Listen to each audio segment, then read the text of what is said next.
নমস্কার বন্ধুরা, কৃষ্ণার ব্লকে আপনাদের স্বাগত জানাই। আপনারা কেমন আছেন? আশা করি নিশ্চয়ই আপনারা ভালো আছেন। আমিও আপনাদের ছোট বড় আশীর্বাদে ভালো আছি। আজকে আমি কোনো ব্লগ ভিডিও সেরকম শেয়ার করছি না।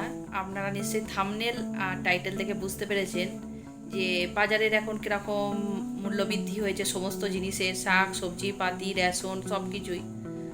আর আমি হচ্ছি একটা মধ্যবিত্ত ফ্যামিলির বউ। একটা কথা আছে না যে সংসার সুন্দর হয় রমণীর গুণে, এটা কিন্তু আমার কাছে একদম প্রত্যক্ষ জ্বলন্ত উদাহরণ। যে সত্যি করেই প্রত্যেকটি ফ্যামিলির মধ্যে একটা নারী যদি শক্ত হয়ে তার সংসারটায় দাঁড়ায়, অবশ্যই সেই সংসারটা একদম সুন্দরভাবে চলবে। আর আজকে যে জিনিসটা শেয়ার করছি যে কিভাবে সংসারটা চালালে আমরা কিছু সঞ্চয় করতে পারবো, অথচ সুন্দরভাবে সংসারটা চলেও যাবে। যেটা আমি টুকিটাকি করে থাকি সেটা আপনাদের সাথে শেয়ার করব। আর আমার থেকেও অনেকেই আছেন যারা আরও ভালো সুন্দরভাবে সংসার চালাতে চালাচ্ছেন, প্লাস সঞ্চয়ও করছেন। তারা আমাকে অবশ্যই কমেন্টের সাহায্যে জানাবেন, যেটুকু আমি আরও একটুখানি উপকৃত হব, যেটুকু আমার ভুল হচ্ছে বা যেটুকু থেকে আমি বাঁচাতে পারবো, এই জায়গা থেকে বলছি। তবে আজকে যেহেতু 2 তারিখ হয়ে গেছে, সেই জন্য আমি এখন কালকে আমার রেশন পাতি সব কিছুই এসে গেছে। আর কিছু জিনিস আমি লিখে রাখি প্রত্যেক মাসের কত তারিখে কীভাবে কী খরচা হলো না হলো সমস্ত কিছু। তো সেই জন্যই এখন খাতা কলম নিয়ে আমি বসেছি।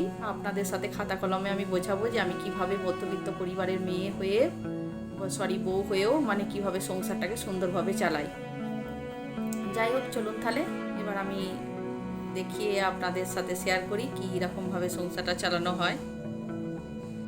এখন ডায়েরি কাগজ পেন নিয়ে মোটামুটি বসে পড়েছি। তো আজকে ডেটটা তো অবশ্যই লিখে রাখতে হবে। যেমন 2 তারিখে আমি 1 তারিখে যেহেতু রেশন এসেছে বলে 2 তারিখে বিলটি করছি, সেই জন্য 2/7/2024 করে দিলাম।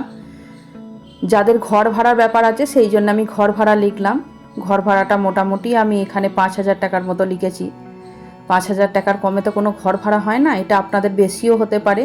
আর এই যে কাজের মাসি আপনার ঘরে রাখতেই হবে, যাদের আছে তাদের তো 1,000 টাকা রেখে দিতেই হবে। ঘর ভাড়া আর কাজের মাসিটা যাকে দিতে হয় তার জন্যে। আর যাদের কাজের মাসি আপনি ঘরে রাখেননি, নিজেই কাজ করেন, তাহলে তাদের জন্য এই 6,000 টাকাটা বেঁচে যাবে। আর ইলেকট্রিক বিলের কথা আসি, যেহেতু আমার 1,000 টাকা ইলেকট্রিক বিল আসে।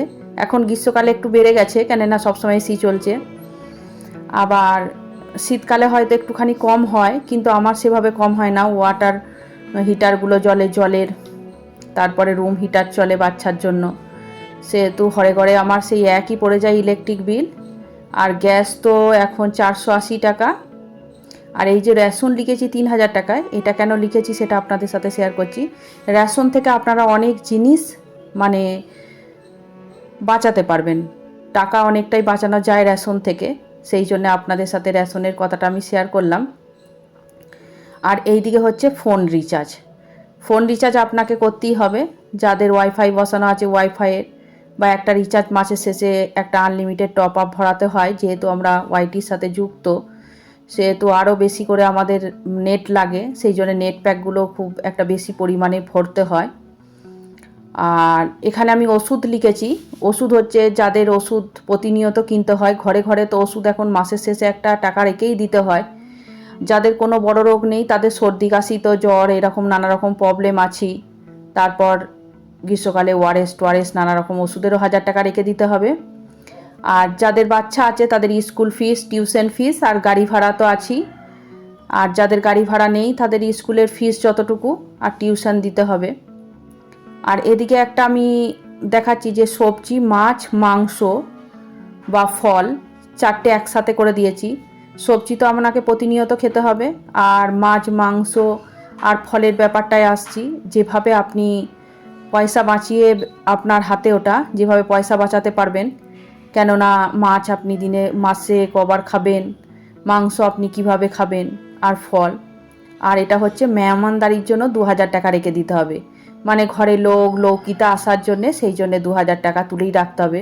কেন মাছ, মাংস, এটা ওটা, মিষ্টি, ফল, দুধ, ড্রিঙ্কস যেভাবেই আপনি করবেন। দেখুন মাসের শেষে আমার গত মাসেই 2,000 টাকার মতো বেঁচেছে।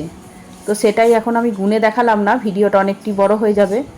তো টাকা পয়সা নিয়ে হাতে আছি, তো মোটামুটি আমার 2000 টাকার মতো এই মাসে বেঁচেছে। তো আমি অনেকটাই রেশন থেকে কিছুটা বাঁচিয়েছি।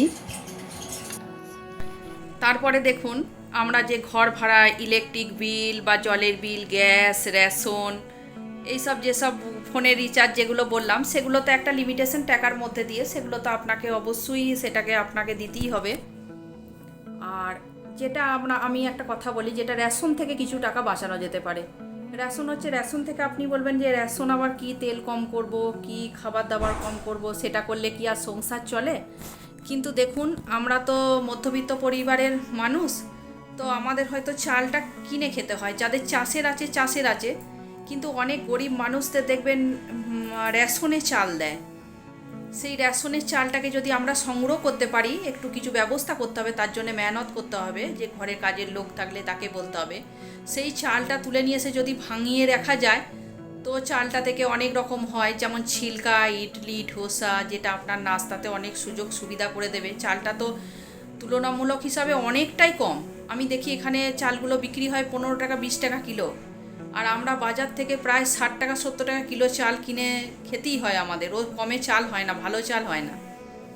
তো যাই হোক, ওই চালটা যদি ভাঙিয়ে আমরা অনেক কিছু করতে পারি, সেটাও অনেক সুবিধা হবে। আপনাদের বললাম যে জিও মার্ট বা কোনো মলে এরকম মানে সস্তায় জিনিস দিচ্ছে, অফার দিচ্ছে।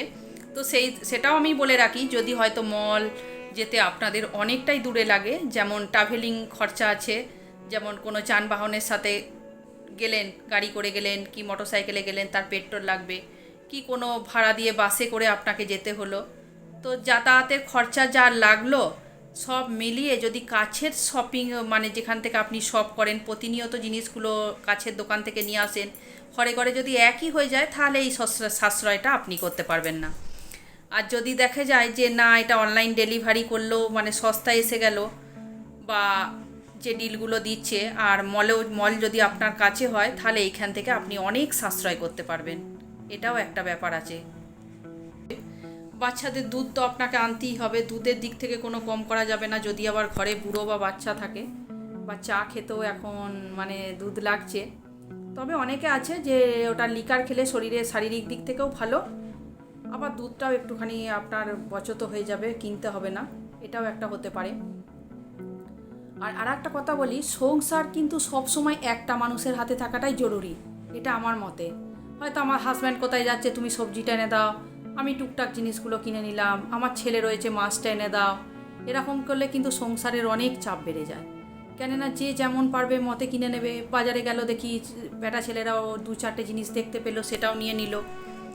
আমরাও একরকম করে বেড়াচ্ছি, বাচ্চাটা গেল, সেও একটা দুটো জিনিস আরও এক্সট্রা ভালো লাগলো, সে তুলে নিল। তা বলে কি আর বাচ্চা ছেলে খাবে না? সব কিছুই আমরা করব, খালি খালি একটু গুছিয়ে বাগিয়ে। এক হাতে থাকলে কি, যে সমস্ত দিকটা দেখে ব্যবস্থিত করে সমস্ত কিছু খরচা করলে সাশ্রয় করাটা যায়, এটাই আমি বলতে চাইছি। তো যাই হোক, কেমন আপনাদের লাগলো এই ভিডিওটি, আপনারা অবশ্যই বলবেন। আর দ্বিতীয়ত আর একটা দিক থেকেও খুব ভালোভাবে সাশ্রয় হয়, যেটা হচ্ছে মানে আমার কাছে এই যে মোবাইলের নানা রকম যে আমাদের কাছে অ্যাপসগুলো আছে, যেমন মেশো আছে, মিন্ত্রা আছে, অ্যামাজন আছে। সব সময় আমরা রাত্রিবেলা শোয়ার পর সবাইকার ভিডিও দেখার পর দেখি একবার কি ফ্রি মানে কি কমে দিচ্ছে জিনিস। তো সেইটা দেখে নিয়ে তখন দেখি যে এই জিনিসটা তো ভালোই কমে দিচ্ছে, বাজারে মার্কেটে থাকে, ফট করে একটা অনলাইনে অর্ডার করে দেওয়া, জিনিসগুলো ভালো পাচ্ছি এই বলে। তো এই জায়গাটা আমাদের বন্ধ করতে হবে। ফটফট করে কোনো জিনিসের অর্ডার করে দিলে কিন্তু মানে দেখবেন একটা থাকা জিনিস, মানে অপ্রয়োজনীয় জিনিস ফট করে একটা ভালো লাগলো অর্ডার করে দিলাম, এই জিনিসটা আবার বহুত খারাপ। গলাটা ধরে যাচ্ছে।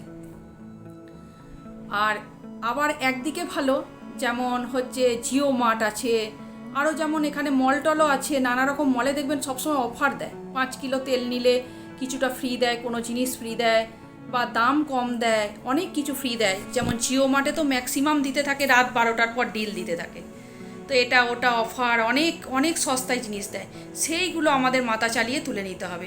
তাহলে দেখা যাবে যে অনেকটা দামের কম হচ্ছে, আমাদের বাজেট যা আছে সারা মাসের, সেই বাজেটের থেকে অনেক অনেক কমে এই রেশনের দিক থেকে বাঁচানো যায়। হ্যাঁ, তো এইভাবে মানে সংসারটা চালালে দেখি বেশ সুন্দরভাবে সংসারটা চলে। আর মাছ মাংস তো আছেই, সবজি পাতি ফল মাছ মাংস, এই 4টে জিনিস। সেটা আপনার নিজের মতো করে কিনতে হবে। যেমন হয়তো 7 দিনে মাছ মাংস ছাড়া চলে না, আবার কেউ সকালে মাছ করছে রাত্রিরে মাংস করছে, সেই দিকটাও আপনাকে একটুখানি ভেবেচিন্তে চলতে হবে। আর দেখুন এখনকার দিনে তো খাওয়াটাও অতটা ভালো নয়, একসাথে সেই গাদা খাওয়াটাও এখন শরীরের দিক থেকে অনেকটাই খারাপ। এবার যদি বলেন যে আমাদের চলে না, সেটা আমার কিছু করার নেই, কিন্তু যদি এই জায়গাটায় একটু কমানো যায়, সপ্তাহে 7 দিনের থেকে যদি 6 দিন করা যায়, একটু নিরামিষ খাওয়া যায়, তা বলে নিরামিষ বলতে কি বলছি না যে সেদ্ধ ভাত খেতে, হতে পারে সেটা মানে পনির দিয়েও করা যায়। আবার পনিরটাও আপনি যদি ঘরে ফাটান সেটা দেখবেন আরেকটু সস্তা হয়। এই রকম মিলিয়ে গুছিয়ে যদি সংসারটা চালানো যায় তাহলে অনেকটাই সস্তায় পড়ে। আবার একটা কথা বলি, একটা যেটা হচ্ছে আমাদের হাতে কিছু টাকা এক্সট্রা মেহমানদারির জন্য রাখতে হবে। যেমন ঘরে কেউ এলো গেল, এই একটা খরচা আছেই, সেটাকেও আপনাকে চিন্তা ভাবনা করতে হবে যে ঘরে কিভাবে সস্তায় চালানো যায়। যে সস্তায় বলছে একটা মেহমান এলে কি গিফটেদারি নয়, একদম আমি বলিনি। যেমন বাইরে নিয়ে গিয়ে খাওয়ানো, হোটেলবাজি করানো, সেটা হয়তো দুবার ভাবলো একবার করিয়ে দিলেন। বাড়িতে একটু ভালো মন্দ বেশ নিজের মতো করে বানিয়ে, হ্যাঁ, মিষ্টিগুলো একটু ঘরের দিক থেকে বানালেও হয়। যেমন একটা মেহমান এলে মিষ্টি তো দেওয়া ছাড়া চলে না, আমাদের তো বাঙালিদের প্রথম পাত সাজানো মিষ্টি চাই। সেই মিষ্টিটা আপনি যেটা পরিমাণে বেশি কিনবেন সেটা একটুখানি কম কিনে নিয়ে, আর তারপরে ঘরে যদি একটুখানি পায়েস টায়েস বানানো, নানা রকমের মিষ্টির একটা উপাদান যদি ঘরে করা যায় অনেকটা সস্তা পড়ে। তো সেই হিসাবে যদি আমাদের একটুখানি গুছিয়ে বাগিয়ে সংসারটা চালানো যায় অনেকটাই সুবিধা হয়ে যায়। দেখবেন এইগুলো করে যদি আপনারা অনেক কিছু উপকৃত হন। আমি ছোট্ট করে একটুখানি বললাম, আরও আমার অনেক কিছু বলার ছিল কিন্তু ভিডিও অনেক বড় হয়ে যাবে, আপনারা তো এই জায়গা থেকে আর শুনতেই চাইবেন না, বা হয়তো এখান থেকেই আমার কথা শোনার আগেই আপনারা বেরিয়ে গেছেন। যাই হোক, কেমন লাগলো এটা অবশ্যই কমেন্টের সাহায্যে জানাবেন।